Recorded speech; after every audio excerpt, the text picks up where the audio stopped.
হঠাৎ মহা অম্বুবাচী মেলাত এক হুলস্থুল লাগিল। পবিত্ৰ ব্ৰহ্মপুত্ৰৰ পাৰত নীলাচলৰ মা কামাখ্যাৰ চোতালত ঘটিল এক চমৎকাৰ। নীলাচলৰ নামনিৰ পৰা কামাখ্যা ধামলৈ উঠি আহি এগৰাকী মহিলাই উচুপি উচুপি কান্দিবলৈ ধৰিলে। তেওঁ মা কামাখ্যাৰ পবিত্ৰ তীৰ্থত উপস্থিত হৈ এজন অঘৰী সাধুৰ ওচৰত ৰৈ হিয়া ঢাকুৰি কান্দিবলৈ ধৰিলে। মহিলাগৰাকীৰ ক্ৰন্দনৰ ধ্বনি ইমানেই ডাঙৰ আছিল যে সেই ক্ৰন্দনে মহা অম্বুবাচীলৈ অহা বহু শ্ৰদ্ধালুৰ ধ্যান আকৰ্ষণ কৰিছিল। ভক্তপ্ৰাণ ৰাইজৰ মাজত আলোচনা হ'ল, মহিলাগৰাকীয়ে কিয় এনেদৰে কান্দি আছে? কোন তেওঁ? ক'ৰ পৰা আহিছে? কোনোবাই তেওঁক ঠগ প্ৰবঞ্চনা কৰিছে নেকি? নে তেওঁৰ আত্মীয় কোনোবা এই মেলাত হেৰাই গৈছে? কিছুমানে আকৌ এয়াও আলোচনা কৰিলে যে মহিলাগৰাকী চাগে মানসিকভাৱে অলপ আঘাত পাইছে। তাৰ মাজতে কোনোবাই ক'লে পুলিচক খবৰ দিয়া ভাল। সেই সময়তে কোনোবা এজনে মহিলাগৰাকীৰ ওচৰলৈ গৈ সুধিলে, হেৰি কি হৈছে আপোনাৰ? আপুনি কিয় এনেদৰে কান্দি আছে? মহিলাগৰাকীয়ে যেন কাৰো কথা শুনা নাছিল, কেৱল কান্দিয়ে আছিল। আজি ইমান বছৰে মহিলাগৰাকীয়ে আৰু একো ক'ব পৰা নাছিল। উপস্থিত ৰাইজৰ কেইজনমানে পুলিচৰ ওচৰলৈ যোৱাৰ কথা চিন্তা কৰিলে। সেই সময়তে মহিলাগৰাকীৰ পুতেক দৌৰি আহি মাকক সাবটি ধৰি সুধিলে, কি হৈছে মা? তুমি ইমান চিঞৰি চিঞৰি কিয় কান্দিছা? মইতো বেছি দূৰলৈ যোৱাই নাই, মই ওচৰতে আছিলোঁ মা। মহিলাগৰাকীয়ে নিজৰ পুতেকক পোৱাৰ পিছত উপস্থিত শ্ৰদ্ধালুসকলে সেই স্থানৰ পৰা আঁতৰি নিজৰ নিজৰ কামত লাগিল। কিন্তু পুতেকৰ কথাৰো মাকে একো উত্তৰ দিব পৰা নাছিল। কেৱল অঘৰী বাবাজনৰ ফালে আঙুলিয়াই কিবা এটা যেন ক'ব বিচাৰিছিল। প্ৰকৃততে মহিলাগৰাকী কোন আছিল? অঘৰী বাবাজনৰ ওচৰত ৰৈ মহিলাগৰাকীয়ে কিয় হিয়া ঢাকুৰি কান্দি আছিল? অঘৰী বাবাজনৰ ফালে আঙুলিয়াই তেওঁ কি ক'ব বিচাৰিছিল? অঘৰী বাবাজনে মহিলাগৰাকীৰ ওপৰত কিবা ক'লা যাদু কৰিলে নেকি? কিবা তন্ত্ৰমন্ত্ৰ কৰিলে নেকি? এই সকলোবোৰ প্ৰশ্নৰ উত্তৰ পাবলৈ ভিডিঅ'টো সম্পূৰ্ণকৈ চাব। আৰু আপুনিও যদি মা কামাখ্যাৰ এজন ভক্ত তেন্তে কমেণ্ট বক্সত জয় মা কামাখ্যা নিশ্চয় লিখিব। আহক এতিয়া কাহিনীটোৰ মাজলৈ আগবাঢ়োঁ। এয়া অসমৰে এখন জিলাৰ এখন অতি সৰু গাঁৱৰ এটি পৰিয়ালৰ কাহিনী। এজনী ছোৱালী আছিল যাৰ নাম আছিল সাবিত্ৰী। সাবিত্ৰী পঢ়া শুনাত সৰুৰে পৰাই চোকা আছিল। সাবিত্ৰীৰ পিতৃয়ে এটা ভাল চৰকাৰী চাকৰি কৰিছিল আৰু সাবিত্ৰীৰ মাকৰ দায়িত্ব আছিল ল'ৰা ছোৱালী দুটাক ডাঙৰ দীঘল কৰা। সাবিত্ৰী যিহেতু পঢ়া শুনাত চোকা আছিল, সেয়েহে মাক দেউতাকে তাইক লৈ ডাঙৰ সপোন দেখিছিল যে তাই ভালকৈ পঢ়া শুনা কৰি এগৰাকী ভাল চৰকাৰী বিষয়া হ'ব। আনফালে সাবিত্ৰীৰ ভায়েক ৰতনে কিবাকৈ 10ম শ্ৰেণী উত্তীৰ্ণ হৈছিল, সেয়েহে দেউতাকে তাক ব্যৱসায়ত লগাইছিল। ঘৰতে এখন গেলামালৰ দোকান খুলি দিছিল। সাবিত্ৰীয়ে খুব সুন্দৰকৈ 10ম শ্ৰেণী উত্তীৰ্ণ হৈছিল। তাৰ পিছত তাই দ্বাদশ শ্ৰেণীটো জিলাৰ ভিতৰতে সৰ্বোচ্চ নম্বৰ লৈ উত্তীৰ্ণ হৈছিল। সেয়েহে দেউতাকে তাইক উচ্চ শিক্ষাৰ বাবে অৰ্থাৎ গ্ৰেজুৱেশ্যন কৰাৰ বাবে চহৰলৈ পঠিয়াই দিছিল। গুৱাহাটী চহৰতে সাবিত্ৰীয়ে এখন ভাল কলেজত নামভৰ্তি কৰিলে। একেখন কলেজতে অন্য এখন গাঁৱৰ ৰুদ্ৰ নামৰ ল'ৰা এজনেও নামভৰ্তি কৰিছিল। ৰুদ্ৰৰ ঘৰৰ আৰ্থিক অৱস্থা ইমান টনকিয়াল নাছিল, কাৰণ তাৰ দেউতাকে দিন হাজিৰা কৰিহে কিবাকৈ ঘৰখন চলাইছিল। ৰুদ্ৰৰ ঘৰত দেউতাকৰ লগতে এজনী ভনীয়েক আছিল যি জন্মৰ পৰাই অন্ধ। তাইক চোৱা চিতাৰ দায়িত্বও আছিল ৰুদ্ৰৰ দেউতাকৰ। সেয়েহে কলেজৰ পঢ়া পাতিৰ লগতে ৰুদ্ৰই চহৰৰে এখন হোটেলত পাৰ্ট টাইম কাম কৰিছিল, যাতে সি পঢ়া পাতি আৰু নিজৰ খৰচৰ লগতে ঘৰলৈও 2 পইচা পঠিয়াব পাৰে। কাৰণ অন্ধ ভনীয়েকক চোৱা চিতা কৰিব লাগে বাবে ৰুদ্ৰৰ দেউতাক সদায় কামলৈ যাব নোৱাৰে। কলেজত সাবিত্ৰী আৰু ৰুদ্ৰ দুয়ো ইজনে সিজনৰ ভাল বন্ধু হৈ পৰিছিল। লাহে লাহে সেই বন্ধুত্বই প্ৰেমৰ ৰূপ লৈছিল। সকলো ঠিকেই চলি আছিল। এদিন হোষ্টেলৰ পৰা কলেজলৈ গৈ থাকোঁতে সাবিত্ৰী এক দুৰ্ঘটনাত পতিত হ'ল, যাৰ বাবে ৰুদ্ৰই তাইক চিকিৎসালয়ত ভৰ্তি কৰালে। আনফালে ৰুদ্ৰই সাবিত্ৰীৰ দেউতাককো ফোন কৰি খবৰটো জনালে। খবৰটো পাই সাবিত্ৰীৰ মাক আৰু দেউতাক উধাটো খাই চিকিৎসালয় পালেহি। প্ৰায় 7 দিনমান থকাৰ পিছত সাবিত্ৰী আংশিকভাৱে সুস্থ হৈ উঠিল। তেতিয়া দেউতাকে সাবিত্ৰীক ঘৰলৈ লৈ গ'ল। সাবিত্ৰী ঘৰলৈ যোৱাৰ পিছত ৰুদ্ৰৰো কলেজত মন নবহা হ'ল। হোটেলৰ কামটো সি ফুল টাইম কৰিবলৈ ল'লে, কাৰণ সি চহৰত এটা ভাড়া ঘৰতহে থাকে। সি এই সকলো কথা সাবিত্ৰীক জনালে। সাবিত্ৰীয়ে কিন্তু তাক পঢ়া পাতি এৰি কামত ধৰিবলৈ মানা কৰিছিল। কাৰণ তাইৰো ইচ্ছা আছিল যে ৰুদ্ৰই ভালকৈ গ্ৰেজুৱেশ্যনটো সম্পূৰ্ণ কৰি ভাল চাকৰি এটা কৰক। কিন্তু ৰুদ্ৰৰ ঘৰৰ আৰ্থিক অৱস্থাই তাক আৰু পঢ়িবলৈ উৎসাহ নিদিলে। এনেদৰে দিন পাৰ হ'ল। এদিন সাবিত্ৰীৰ দেউতাকে সাবিত্ৰীৰ মাকক ক'লে, হেৰা শুনিছানে? অঁ শুনিছোঁ, কওকচোন। মই আমাৰ মাজনীৰ বিয়াৰ কথা ভাবিছোঁ। মাজনীৰ বিয়াৰ কথা? কিন্তু তাইৰতো পঢ়াখিনি শেষেই হোৱা নাই দেখোন। হ'ব, বিয়া হ'লেও তাই পঢ়িব পাৰিব। মই চব কথা পাতি আহিছোঁ। অঁ মানে আপুনি ল'ৰা চাই কথা বতৰা পাতিহে আমাক জনাইছে? নাই অ', তেনেকুৱা নহয়। ভাল ল'ৰা এজনৰ খবৰ পালোঁ আৰু ল'ৰাজনৰ দেউতাকে নিজেই মোক লগ কৰি খবৰটো দিলে আৰু সকলো কথা পাতিলে। ল'ৰাজন কোননো? তেতিয়া দেউতাকে ক'লে, মই নামটো ক'লে তুমি চিনি পাবাই আৰু তুমিও একো আপত্তি নকৰা মই জানো। কোননো বাৰু কওকচোন? মোৰ বন্ধু মদনৰ পুতেক পংকজ। সিহঁতৰ ঘৰখন কেনেকুৱাটো তুমি জানাই। অঁ হয় নেকি? এয়া দেখোন অতি ভাল খবৰ।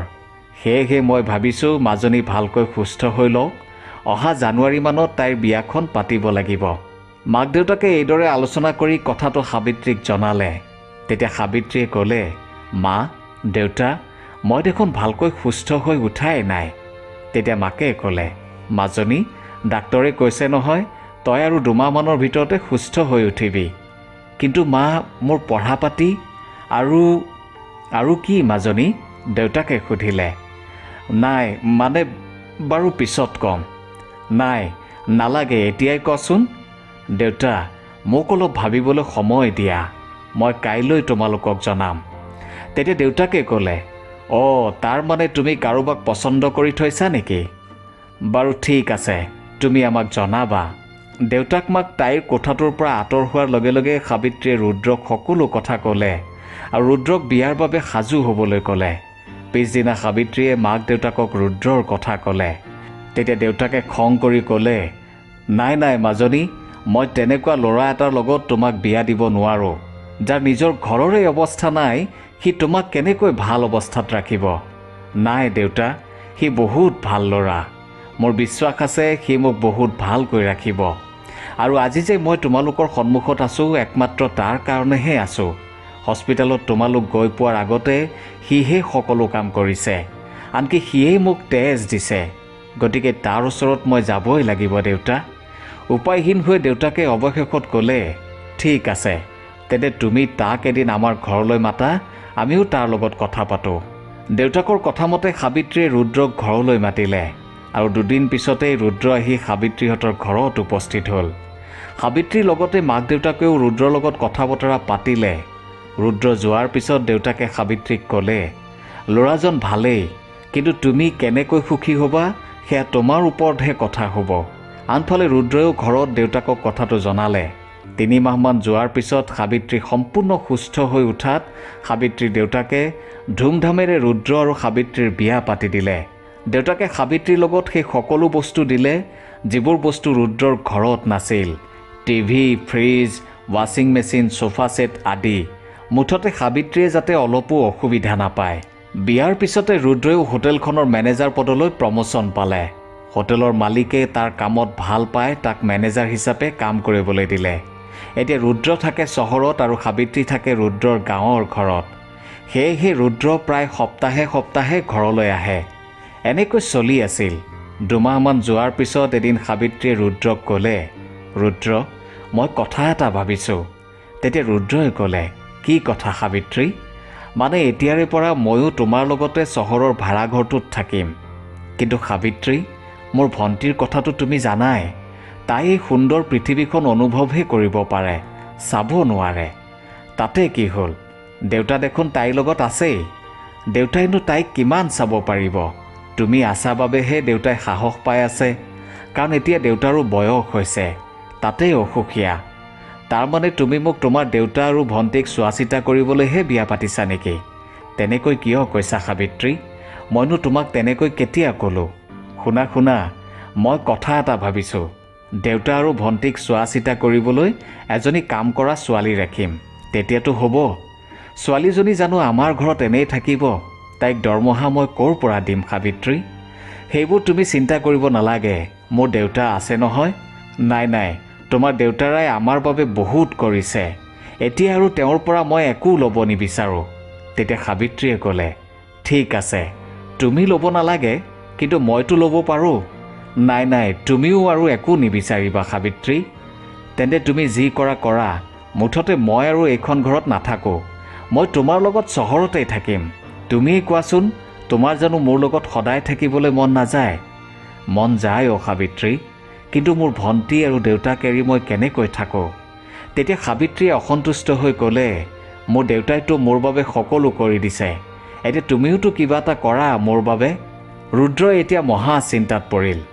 এফালে সাবিত্ৰীৰ অভিমান, আনফালে অন্ধ ভনীয়েক আৰু অসুখীয়া দেউতাক। অৱশেষত উপায় নাপাই ৰুদ্ৰই ঘৰত এজনী কাম কৰা ছোৱালী ৰাখি সাবিত্ৰীক চহৰলৈ লৈ গ'ল। যোৱাৰ সময়ত ৰুদ্ৰৰ দেউতাকে দুখ মনেৰে ৰুদ্ৰক ক'লে, ৰুদ্ৰ, মাজে মাজে আহি থাকিবি। সেই সময়তে ভনীয়েকেও ৰুদ্ৰৰ হাতত ধৰি উচুপি উচুপি ক'লে, দাদা, মই তহঁতৰ বাবে বোজা হৈ পৰিছোঁ ন? দাদা, চহৰলৈ গৈ আমাক পাহৰি নাযাবি দেই। এনেদৰে দিন পাৰ হ'ল। এদিন ৰুদ্ৰলৈ খবৰ আহিল যে তাৰ ভনীয়েকৰ গা বৰ ভাল নহয়। খবৰটো শুনি ৰুদ্ৰ ঘৰলৈ গ'ল, কিন্তু অন্ধ ভনীয়েকৰ মাত নুশুনিলে। তাই চিৰদিনৰ বাবে এই সংসাৰ এৰি গুচি গ'ল। ভনীয়েকৰ মৃত্যুৰ পিছত ৰুদ্ৰই সিদ্ধান্ত ল'লে যে সি তাৰ দেউতাকক এতিয়াৰে পৰা তাৰ লগতে ৰাখিব। সিদ্ধান্তমতে ৰুদ্ৰই দেউতাকক লৈ চহৰলৈ গ'ল। ঘৰত উপস্থিত হোৱাত সাবিত্ৰীয়ে ৰুদ্ৰক অলপ খং ভাৱেৰে ক'লে, তুমিনো দেউতাক আকৌ ইয়ালৈ কিয় লৈ আহিলা? কাম কৰা ছোৱালীজনী দেখোন আছিলেই, দেউতাটো ঘৰতেই থাকিব পাৰিলেহেঁতেন। ৰুদ্ৰৰ দেউতাকে সাবিত্ৰীয়ে ৰুদ্ৰক কোৱা কথাখিনি শুনিলে আৰু মনত বহুত দুখ পালে। সেয়েহে তেওঁ ৰুদ্ৰক ক'লে, ৰুদ্ৰ, মই বাৰু দুদিনমান ইয়াতে থাকিম, কিন্তু তাৰ পিছত মই আকৌ ঘৰলৈ যাম, বুজিছ? মোক গাঁৱৰ ঘৰতে থৈ আহিবি। মই ইয়াত থাকিলে তহঁতে কষ্ট পাবি। দেউতাকৰ কথা শুনি ৰুদ্ৰয়ো চকু পানী ৰখাব নোৱাৰিলে আৰু দেউতাকক সাবতি ধৰি ক'লে, নাই দেউতা, যিমানেই যি নহওক মই তোমাক কেতিয়াও অকলে থাকিবলৈ নিদিওঁ। হোটেলত নিজৰ কেবিনত উপস্থিত হৈ ৰুদ্ৰই সাবিত্ৰীক লগ পোৱাৰে পৰা তাৰ ভনীয়েকৰ মৃত্যুলৈকে সকলো কথা এবাৰ ভাবি চালে। ক'ত ভুল কৰিলোঁ? কি ভুল কৰিলোঁ? কোনখিনিত ভুল হৈ গ'ল? মইতো সাবিত্ৰীক বহুত ভাল পাইছিলোঁ আৰু এতিয়াও পাওঁ, আৰু তাইওতো মোক ভাল পাইছিল। এতিয়া কি হৈছে এইবোৰ? মইতো তাইক কেতিয়াও অশান্তি দিয়া নাই, নে মই তাইৰ মনটো বুজিবই পৰা নাছিলোঁ? তাই কি বিচাৰে কি নিবিচাৰে? এই সংসাৰ দেখোন বৰ জটিল। এইদৰে ভাবি চিন্তি বহি থাকোঁতে টেবুলতে থকা ফোনটো বাজি উঠিল। সাবিত্ৰীৰ ফোন। দেউতাৰ গাটো খুবেই বেয়া হৈছে, তুমি সোনকালে আহা, হস্পিটেললৈ লৈ যাব লাগিব। ৰুদ্ৰই হোটেলৰ মালিকক কথাটো জনালে আৰু মালিকৰ গাড়ীখন লৈ ঘৰত উপস্থিত হ'ল। ৰুদ্ৰই অলপো দেৰি নকৰি লগে লগে দেউতাকক হস্পিটেললৈ লৈ গ'ল। ইমাৰ্জেঞ্চিত দেউতাকক ভৰ্তি কৰা হ'ল। সকলো চাই চিতি পৰীক্ষা নিৰীক্ষা কৰি ডক্টৰে ৰুদ্ৰক ভিতৰলৈ মাতি নি ক'লে, চৰি, আপোনাৰ দেউতা আৰু নাই। মুহূৰ্তৰ ভিতৰতে ৰুদ্ৰৰ মূৰত যেন সৰগ ভাগি পৰিল। বহু কথা তাৰ মনলৈ আহিছিল, কিন্তু সি যেন ক'ব পৰা নাছিল। সাবিত্ৰীয়ে ৰুদ্ৰক সান্তনা দিবলৈ যত্ন কৰিছিল, কিন্তু তাৰ যেন নিজৰ ওপৰতে ধিক্কাৰ জন্মিছিল। দেউতাকৰ মৃত্যুৰ পিছত লাহে লাহে ৰুদ্ৰৰ কোনো কাম কাজত মন নবহা হ'ল। ৰুদ্ৰৰ এনে অৱস্থা দেখি সাবিত্ৰীয়ে এদিন তাক সুধিলে, ৰুদ্ৰ, তোমাৰ কি হৈছে? নাই নাই, একো হোৱা নাই অ', সকলো ঠিকেইতো আছে। নাই, তোমাৰ নিশ্চয় কিবা এটা হৈছে। তুমি আজিকালি কথাবোৰ পাহৰি যোৱা হৈছা। সেইদিনা হোটেলৰ মালিকে ফোন কৰিও মোক তোমাৰ কথা কৈছে। তুমি হেনো আজিকালি ভালকৈ কাম নকৰা। তুমি এনেকুৱা কৰিলে আমাৰ সপোনবোৰ কি হ'ব ৰুদ্ৰ? কলেজত পঢ়ি থাকোঁতে আমি দুয়ো যি সপোন দেখিছিলোঁ সেইবোৰ কেনেকৈ পূৰণ কৰিম? তোমাৰ মনত আছেনে যে আমি দুয়ো সপোন দেখিছিলোঁ যে আমাৰ এখন ঘৰ হ'ব, এখন সুখৰ সংসাৰ হ'ব? তেতিয়া ৰুদ্ৰই ক'লে, নাই সাবিত্ৰী, তুমি মিছাতেই তেনেকৈ ভাবিছা। মোৰ একো হোৱা নাইতো। নহয়, মই এইকেইদিন লক্ষ্য কৰিছোঁ যে দেউতা ঢুকোৱাৰ পিছৰে পৰা তুমি ঘৰৰে হওক বা তোমাৰ অফিচৰে হওক কোনো কামতে গুৰুত্ব নিদিয়া হৈছা। নাই, তেনেকুৱা নহয়। দেউতাৰ মৃত্যুৱে মোক মানসিকভাৱে অলপ দুৰ্বল কৰি তুলিছে সঁচা, কাৰণ মই মোৰ মাক সৰুতেই হেৰুৱাইছোঁ। দেউতাই মোৰ মা হিচাপেও কাম কৰিছিল, সেয়েহে দেউতাৰ স্মৃতিবোৰ মনৰ পৰা আঁতৰাব পৰা নাই। আনফালে ভণ্টি, যাক মই আটাইতকৈ বেছি ভাল পাইছিলোঁ, খুব সোনকালে দুয়োজনে মোক এৰি থৈ গুচি গ'ল। তেতিয়া সাবিত্ৰীয়ে ক'লে, তুমি এতিয়া মুক্ত ৰুদ্ৰ। সাবিত্ৰীৰ এই কথা শুনি ৰুদ্ৰৰ খং উঠিল আৰু ক'লে, তুমি এয়া কি কৈছা সাবিত্ৰী? সাবিত্ৰীয়ে ৰুদ্ৰৰ খং উঠা দেখি ভয় খালে আৰু ক'লে, নাই মানে মই। ৰুদ্ৰই খং কৰি ঘৰৰ পৰা গুচি গ'ল। বহু সময় উভতি নহাত সাবিত্ৰীয়ে ৰুদ্ৰই কাম কৰা হোটেলখনলৈ ফোন কৰিলে। ৰুদ্ৰই ফোনটো উঠাই ক'লে, তুমি মোলৈ ৰৈ থাকিব নালাগে, ভাত পানী খাই সোনকালে শুই থাকা, ময়ো গৈ আছোঁ বাৰু। সেইদিনা ৰুদ্ৰই প্ৰথমবাৰৰ বাবে মদ খাইছিল আৰু দেৰিকৈ ঘৰ সোমাইছিল। সাবিত্ৰীয়ে ৰুদ্ৰক ক'লে, ৰুদ্ৰ, তোমাৰ দেৰি হোৱা বাবে মই খালোঁ। টেবুলতে তোমাৰ বাবে ভাত সাজি থোৱা আছে, তুমি খাই লোৱা। মই শুবলৈ যাওঁ আৰু তুমিও সোনকালে আহা। তেতিয়া ৰুদ্ৰই ক'লে, ঠিক আছে, তুমি যোৱা, মই গৈ আছোঁ। এই বুলি কৈ ৰুদ্ৰই ভাত সাজি ৰখা টেবুলখনতে বহিলে যদিও ভাত পানী একো নাখালে। পিছদিনা ৰুদ্ৰই সাবিত্ৰী শুই উঠাৰ আগতেই ঘৰৰ পৰা ওলাই গ'ল আৰু এখন কাগজত লিখি থৈ গ'ল যে মোক আৰু বিচাৰি নাহিবা, কাৰণ মোক আৰু তুমি কেতিয়াও বিচাৰি নাপাবা। ৰাতিপুৱা শুই উঠি সাবিত্ৰীয়ে ৰুদ্ৰক মাত লগালে, ৰুদ্ৰ, ৰুদ্ৰ। বহুবাৰ মতাৰ পিছতো ৰুদ্ৰৰ মাত নুশুনাত সাবিত্ৰীয়ে ঘৰটোৰ ইফালে সিফালে অন্য কোঠা দুটাটো চালে, কিন্তু ৰুদ্ৰক ক'তো বিচাৰি নাপালে। শেষত লেণ্ডলাইন ফোনটোৰ পৰা হোটেললৈ ফোন কৰিলে। ফোনটো ৰিং হৈ আছে, কিন্তু কোনেও ফোনটো ৰিচিভ কৰা নাই। বাৰে বাৰে ফোনটো বাজি থকাত হোটেলৰ কৰ্মচাৰী এজনে ফোনটো উঠালে। সাবিত্ৰীয়ে ৰুদ্ৰ আছে নেকি সোধাত নাই বুলি ক'লে।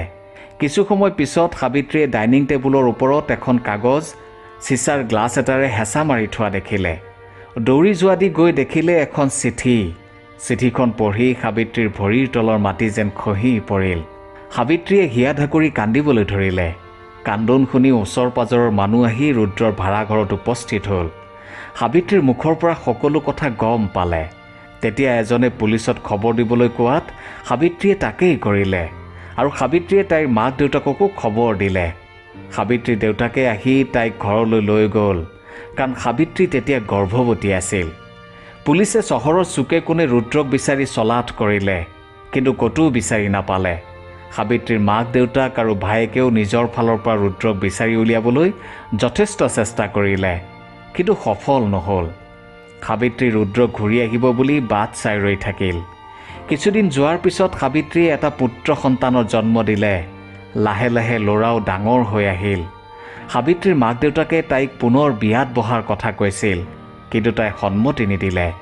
তাই আত্মমন্থন কৰি বুজিলে যে তাই ৰুদ্ৰৰ লগত বহুত বেয়া কৰিছে। ৰুদ্ৰক তাই ভালদৰে বুজিবই নোৱাৰিলে। সেয়েহে তাই ৰুদ্ৰক ঘূৰি নহালৈকে অপেক্ষা কৰাৰ সিদ্ধান্ত ল'লে। ৰুদ্ৰলৈ ৰৈ ৰৈ এনেদৰে কেইবাবছৰো পাৰ হ'ল। ৰুদ্ৰ তেতিয়াও ঘূৰি অহা নাই। তেতিয়া গাঁৱৰ মানুহে সাবিত্ৰীৰ দেউতাকক ক'লে যে 12 বছৰ ধৰি যদি কোনো মানুহ নিৰুদ্দেশ হৈ থাকে তেন্তে তেওঁক স্বৰ্গগামী হোৱা বুলি ধৰি তেওঁৰ নামত সকলো ক্ৰিয়াকৰ্ম কৰিব পাৰি। দেউতাকে সাবিত্ৰীক সন্মত কৰাব নোৱাৰিলে। সময়ৰ লগে লগে সাবিত্ৰীৰ মাক দেউতাকৰো মৃত্যু হ'ল। এতিয়া সাবিত্ৰীৰ ভায়েকে তাইৰ চোৱা চিতাৰ দায়িত্ব লৈছে। সাবিত্ৰীয়েও ঘৰতে টিউচন আদি কৰি 2 পইচা উপাৰ্জন কৰিবলৈ লৈছে। সাবিত্ৰীৰ ল'ৰাটো এতিয়া 20-22 বছৰীয়া এজন যুৱক। ৰুদ্ৰ নিৰুদ্দেশ হোৱা প্ৰায় 25 বছৰ হ'ল। এদিন সাবিত্ৰীৰ ল'ৰা অৰ্ণৱে আহি মাকক ক'লে, মা ব'লা, আমি এইবাৰ মা কামাখ্যা ধামত মহা অম্বুবাচী মেলা চাবলৈ যাওঁ। তেতিয়া মাক সাবিত্ৰীয়ে ক'লে, যাব পাৰি। বিয়াৰ পিছতেই দেউতাৰা আৰু মই এবাৰ গৈছিলোঁ। তেতিয়া অৰ্ণৱে ক'লে, শুনিছোঁ এইবাৰ হেনো অম্বুবাচী মেলা সাধাৰণ নহয়, মহা অম্বুবাচী মেলা হ'ব, কাৰণ এইবাৰ বহু বছৰৰ মূৰত মহাযোগ পৰিছে। ঠিক আছে, তুমি সকলো যা যোগাৰ কৰিবা, আমি এইবাৰ যাম। হ'ব মা, মই সকলো ঠিক ঠাক কৰিম, তুমি চিন্তা নকৰিবা। অৰ্ণৱৰ কথা শুনি সাবিত্ৰীয়ে মনতে মা কামাখ্যাক প্ৰাৰ্থনা জনালে। সাবিত্ৰীয়ে তেতিয়াও ৰুদ্ৰক ঘৰলৈ উভতি অহাৰ আশা এৰি দিয়া নাছিল। সাবিত্ৰীৰ দৃঢ় বিশ্বাস আছিল যে ৰুদ্ৰ এদিন ঘূৰি আহিবই। সাবিত্ৰীৰ পুত্ৰ অৰ্ণৱে মহা অম্বুবাচী মেলালৈ যোৱাৰ সকলো যা যোগাৰ কৰিলে আৰু এদিন গুৱাহাটীৰ নীলাচল পাহাৰৰ মা কামাখ্যা ধামৰ মহা অম্বুবাচী মেলাত উপস্থিত হ'ল। অৰ্ণৱে মাকক লৈ মেলাৰ চাৰিওফালে এবাৰ ঘূৰি ফুৰি চালে। সাবিত্ৰীয়ে ৰুদ্ৰৰ সকলো কথা অৰ্ণৱক জনাইছিল। কাৰণ সি এতিয়া সকলো বুজি পোৱা হৈছে, সকলো জনা হৈছে। কিছু সময় ইফালে সিফালে ঘূৰি ফুৰি সাবিত্ৰী আৰু অৰ্ণৱ এটা স্থানত জিৰণি ল'বলৈ বুলি বহিল। মা, তুমি ইয়াতেই বহি থাকা, মই খাবলৈ পানীৰ ব্যৱস্থা কৰোঁ, মই সোনকালে আহিম। অৰ্ণৱ যোৱাৰ পিছত সাবিত্ৰীয়ে ইফালে সিফালে চাই দেখিলে যে এজন অঘৰী বাবা ধ্যানত লীন হৈ আছে। সাবিত্ৰীৰ মনত এক কৌতূহলৰ সৃষ্টি হ'ল। অঘৰী বাবাজনৰ ওচৰলৈ আহি সাবিত্ৰীয়ে হিয়া ঢাকুৰি কান্দিবলৈ ধৰিলে। সাবিত্ৰীৰ কান্দোন শুনি ধ্যানত বহি থকা অঘৰী বাবাজনে চকু মেলি চালে আৰু দেখিলে যে সেয়া সাবিত্ৰী। সেই সময়তে এক প্ৰকাৰ হুলস্থুল পৰিৱেশৰ সৃষ্টি হ'ল। উপস্থিত শ্ৰদ্ধালুসকলে আহি ভিৰ কৰিলে। সেই সময়তে অৰ্ণৱে পানী আনো বুলি এখন দোকানলৈ গৈছিল। হুলস্থুল আৰু কান্দোন চিঞৰ শুনি সিও দৌৰি আহিল। দেখিলে যে তাৰ মাক সাবিত্ৰীয়ে হিয়া ঢাকুৰি কান্দি আছে আৰু কৈ আছে, আপুনি ইমান দিন ক'ত আছিলে, ক'লৈ গৈছিলে? মই আপোনাৰ কাৰণে কিমান বছৰ অপেক্ষা কৰি আছোঁ, আপুনি জানেনে? মাকৰ এই কথাবোৰ শুনি অৰ্ণৱে বুজিব পাৰিছিল যে মাকে এই অঘৰীজনক তাৰ দেউতাক বুলি ভাবিছে। অৰ্ণৱে মাকক সুধিলে, মা, তুমি এয়া কি কৈছা? এজন অঘৰী সাধুহে, মোৰ দেউতা নহয়। তেতিয়া মাকে ক'লে, চা শুন, এয়াই তোৰ দেউতা। শেষত নিজেই সিদ্ধান্ত ল'লে যে নাই, সকলো সঁচা কথা কৈ দিয়া ভাল। তেতিয়া অন্ততঃ পুলিচৰ ঝামেলাত পৰিব নালাগে, নহ'লে পৰিস্থিতি বেয়াৰ ফালে ঢাল খাব। এইবুলি ভাবি অঘৰী বাবাজনে মাত লগালে, সাবিত্ৰী, হয়, তুমি ঠিকেই চিনি পাইছা, মই ৰুদ্ৰ। অঘৰীৰ কথা শুনি অৰ্ণৱো আচৰিত হৈ পৰিল। নাকান্দিবা সাবিত্ৰী, নাকান্দিবা। তেতিয়া সাবিত্ৰীয়ে নিজৰ চকু পানী মচি ক'লে, ৰুদ্ৰ, এয়া চোৱা, এয়া তোমাৰ ল'ৰা অৰ্ণৱ। মই কিমান কষ্ট কৰি তাক ডাঙৰ দীঘল কৰিছোঁ তুমি জানানে? তেতিয়া ৰুদ্ৰই ক'লে, মই জানো, ল'ৰা ছোৱালীক ডাঙৰ দীঘল কৰা বৰ কষ্টকৰ। তেন্তে ব'লা, এতিয়া আৰু তুমি অঘৰী হৈ জীৱন কটাব নালাগে। মই যি ভুল কৰিলোঁ তাৰ শাস্তি মই ভোগ কৰিছোঁ। মোক আৰু শাস্তি নিদিবা ৰুদ্ৰ, মোক ক্ষমা কৰি দিয়া, মোক ক্ষমা কৰি দিয়া ৰুদ্ৰ, আৰু তুমি আমাৰ লগত ব'লা। তেতিয়া ৰুদ্ৰই গহীন মাতেৰে ক'লে, নাই সাবিত্ৰী, মই আৰু উভতি যাব নোৱাৰোঁ। মই এতিয়া যি পথত আছোঁ সেয়াই মোৰ বাবে সত্য। তেতিয়া সাবিত্ৰীয়ে ক'লে, তোমাৰ বাবে অপেক্ষা কৰি মই মোৰ শিৰৰ সেন্দুৰ এতিয়াও সযতনে ৰাখিছোঁ, তুমি যাবই লাগিব। অৰ্ণৱেও মাকৰ কথাত সুৰ মিলাই ক'লে, ব'লা দেউতা, জীৱনত প্ৰথমবাৰৰ বাবে আজি মই দেউতা বুলি কাৰোবাক সম্বোধন কৰিব পাৰিছোঁ। মোৰ এই সুযোগকণৰ পৰা মোক বঞ্চিত নকৰিবা দেউতা। তেতিয়া ৰুদ্ৰই ক'লে, মই এতিয়া কাৰো স্বামী নহয় আৰু কাৰো দেউতাও নহয়। এতিয়া মোৰ সকলো কেৱল মহাদেৱ আৰু মা কামাখ্যা। তোমালোকে মোক জোৰ নকৰিবা। আজি অত বছৰ ধৰি কৰা তপস্যাৰ পৰীক্ষা নল'বা। এতিয়া একমাত্ৰ তেওঁলোকেই মোৰ সকলো, আৰু এয়াই মোৰ বাবে সংসাৰ। মই যদি কিবা ভুল কৰিছোঁ তেন্তে মোক ক্ষমা কৰি দিবা সাবিত্ৰী, কিন্তু মোক পুনৰ তোমালোকৰ লগত যাবলৈ অনুৰোধ নকৰিবা। বহু সময় বুজনি দিয়াৰ পিছত অৱশেষত সাবিত্ৰীয়ে মানি ল'লে যে এয়াই তাইৰ ভাগ্যৰ লিখন। আজি মই মোৰ স্বামীক ঘূৰাই পালোঁ ঠিকেই, কিন্তু এই কন্য ৰূপত। এয়াই চাগে মা কামাখ্যাৰ মহিমা। অশ্ৰুসিক্ত নয়নেৰে অৰ্ণৱ আৰু সাবিত্ৰীয়ে অঘৰী ৰুদ্ৰনাথৰ পৰা বিদায় ল'লে, আৰু অঘৰী ৰুদ্ৰনাথেও সেই স্থানৰ পৰা নীলাচলৰ গভীৰতালৈ পুনৰ নিজৰ সাধনাত মগ্ন হ'বলৈ গুচি গ'ল। আৰু এই সকলোৰে সাক্ষী হৈ ৰ'ল মহা অম্বুবাচী মেলালৈ অহা লাখ লাখ শ্ৰদ্ধালু। প্ৰিয় দৰ্শক, এয়াই আছিল আজিৰ কাহিনীটো শুনি আপুনি কেনেকুৱা পালে আপোনাৰ মতামত নিশ্চয় জনাব। ধন্যবাদ। জয় মা কামাখ্যা।